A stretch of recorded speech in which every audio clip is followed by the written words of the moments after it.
నా ఆహారం అంతా మిల్లెట్స్ మీద ఉంటుంది. అంటే సిరిధాన్యాలు తింటూ ఉంటాం మేము. సిరిధాన్యాలే నిజమైన ఆరోగ్యానికి సోపానాలు. ఇందులో రెండో మాట లేదు. ప్రపంచంలో ఎవరైనా ఆరోగ్యంగా ఉండాలి అంటే, ఇంకో రకంగా చెప్పాలంటే అందరూ ఆరోగ్యంగా ఉండాలంటే సిరిధాన్యాలు తప్ప ఇంకేమీ దారి లేదు మనుషులకి, మానవ జాతికే కాదు, చాలా జీవులకి దేవుడు చేసిన ఆహారం అది. మనం మెల్లిమెల్లిగా వాణిజ్యీకరణం వల్ల ఆహారాన్ని ప్రశ్నలు అడగకుండా మార్చుకుంటూ వస్తున్నాం. ముఖ్యంగా గడిచిన 100 సంవత్సరాల్లో పారిశ్రామిక విధానంలో తయారు చేస్తున్న ఆహార పదార్థాలని మనం తింటూ వస్తున్నాం. అందువల్ల అనారోగ్యం విచ్చలవిడిగా అందరినీ ఆవరిస్తోంది. అంటే మీరు ఎంతకాలం నుంచి తింటున్నారు? దాదాపుగా 35 సంవత్సరాలు అవుతుంది. అంతకుముందు అంతా మీరు రైసే తీసుకున్నారు? అంతా రైస్ తీసుకోలేదు. అంతకుముందు కూడా అంటే అంతకుముందు నేను పెంచేవాడిని కాదు. అవగాహన అప్పుడప్పుడు తయారవుతూ వచ్చింది నా మెదడులో. సో 35 సంవత్సరాలుగా చాలా నిబద్ధతతో మా ఆహారం మేము పండించుకోవటం, మేమే వంట చేసుకోవటం, అలా అలవాట్లు మార్చుకుంటూ వచ్చాము. అంటే నేను అమెరికాలో ఉండేవాడిని. అమెరికాలో ఉన్నప్పుడు కూడాను కూరగాయలు ఆహారం కూడాను పెంచుకునేవాళ్ళం. అంటే ఎక్కడున్నా కానీ నీ ఆహారం నువ్వు పెంచుకో, వంట చేసుకొని తినటంలోనే ఆరోగ్యం. అక్కడ మీరు ఉద్యోగం చేస్తూ అక్కడ కాదు అని అనుకుని భారతదేశానికి రావడానికి కారణం అంటే ఏం చెప్తారు సార్? అది భారతదేశం మీద ఉన్న మక్కువ, ప్రీతి, భక్తి. మన దేశంలో ఉన్నంత ప్రస్తుతం స్వాతంత్రం అక్కడ నేను ఉండి మన చిరుధాన్యాలు ఆహారంగా అందరినీ మలుచుకోవాలంటే అక్కడ వీల్లేదు. అక్కడి రూల్స్, అక్కడ వాతావరణం, అక్కడి అలవాట్లు అవన్నీ చాలా భయంకరంగా ఉన్నాయి. మాంసాహారం ఎక్కువగా ఉన్న దేశాలని. మీరు నిజంగా మాంసాహారం తీసుకురా సార్ అసలు? పచ్చి శాకాహారం. అంటే మీరు బ్రాహ్మణమ్మాయిని చేసుకోవడం వల్ల తినట్లేదా? మా ఆవిడని పెళ్లి చేసుకోకముందే 10 సంవత్సరాల ముందే నేను చిన్నప్పుడే మాంసం తినటం ఆపు చేశాను. మా ఇంట్లో మా అమ్మతో యుద్ధం చేసి నా అన్నం నేనే వండుకునే స్థితికి కూడా వచ్చాను.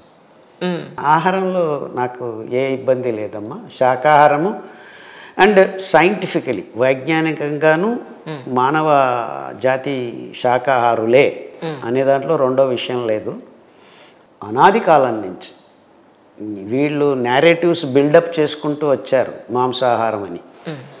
ఆది మానవుడు, అనాది మానవుడు అని ఏవేమో మాట్లాడతాం కదా, అందరికీ చేతికి అందిన ఆహారం మిల్లెట్సే. In fact archaeological evidences also. కడాబా అని ఒక ఆఫ్రికా దేశంలో మొన్న అవశేషాల్లో కనబడింది. నోటిలో, చిగుళ్ళలో కనిపించేది సిరిధాన్యాలే, ఇంకేమీ కాదు. మీరు పొద్దునుంచి రాత్రి వరకు మీరు తినే ఆహారం అంటే ఏం చెప్తారు? అంతా మిల్లెట్సే. కాఫీ కూడాను మిల్లెట్స్తోనే చేసుకొని తాగుతాం. కొంచెం చెప్పండి సార్ ఎలా. సో మిల్లెట్స్ కాఫీ ఎలా తయారు చేయాలి ఇప్పుడు? ఖచ్చితంగా absolutely everything is possible. In fact మిల్లెట్ల ఆ పై పొరల్లో, ఆ పొట్టులో కూడాను మనం బాగా ఉడికించుకొని ఆ కషాయం తాగితే అద్భుతమైన ఔషధి గుణాలున్న కాఫీ తయారవుతుంది మీకు. అరికల పొట్టు, అండుకొరల పొట్టు చాలా అద్భుతంగా ఉంటుంది. సార్ మా అమ్మగారు చెప్తూ ఉండేవారు. మా అమ్మగారు చిన్నప్పుడు, మా అమ్మగారికి 63 ఏళ్ళు. మా చిన్నప్పుడు బియ్యం కొనుక్కోవడానికి డబ్బులు లేక జొన్నన్నం తినేవాళ్ళం, జొన్న జావ కాచేది మా అమ్మ, 3 ఆడపిల్లలం మేము అని చెప్పేది. నిజంగా ఇదే చెప్పేది. అంటే వరి కొనుక్కోవడానికి, బియ్యం కొనుక్కోవడానికి డబ్బులు ఉండేవి కావట.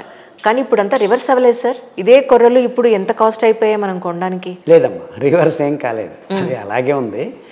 కానీ మాయ జరిగింది. కార్పొరేట్ వాళ్ళు సబ్సిడీల రూపంలో ప్రతి దేశం నుంచి ఎరువులు, క్రిమి కీట కలుపు నాశక మందు పదార్థాల వెలని లాగేస్తున్నారు. అది అందరికీ తెలియట్లేదు. ఇంక్లూడింగ్ సో కాల్డ్ జర్నలిస్ట్ కూడాను దీన్ని గ్రహించలేకపోతున్నారు. అంటే మీరు ఇప్పుడు ప్రస్తుతం తింటున్న ప్రతి కేజీ బియ్యం దాదాపుగా 3000 రూపాయలు ఖర్చు. మీరు కట్టేశారు, అప్పుడే అందరూ కట్టేసే తింటున్నారు. 2.49 lakh crores is paid by government of India ahead ప్రతి సంవత్సరం. సో మీరందరూ మీకు వచ్చే 50 రూపాయలు 30 రూపాయల్లో బియ్యం దొరుకుతుంది అనుకుంటున్నారు. That's not true. That's absolutely hidden value. అంటే మీరు చెప్పేది బియ్యం కన్నా కూడా కొర్రలే మనకి తక్కువ, మిల్లెట్సే తక్కువ ఉంటాయండి. 500 రూపాయలు మీరు కొర్రలకి ఇచ్చిన కేజీ అది ఇంకా చాలా తక్కువే. నేను చెప్పేది మీకు అర్థం కావట్లేదు కదా? అర్థం కాదు కూడా.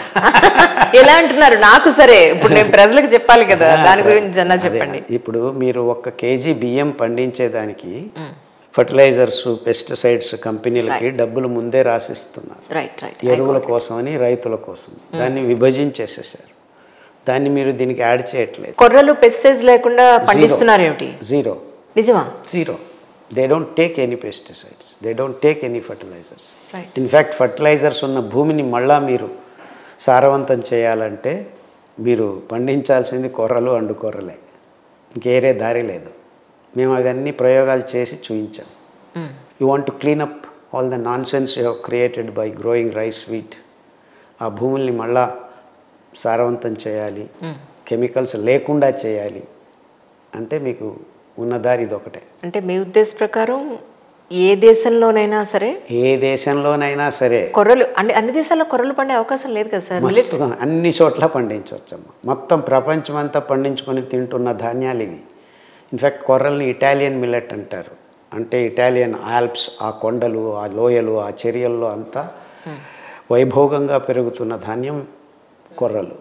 అలాగే కొలరాడో అమెరికా దేశంలో ఇప్పటికీ పెంచుతున్న ధాన్యం అండు కొర్రలు.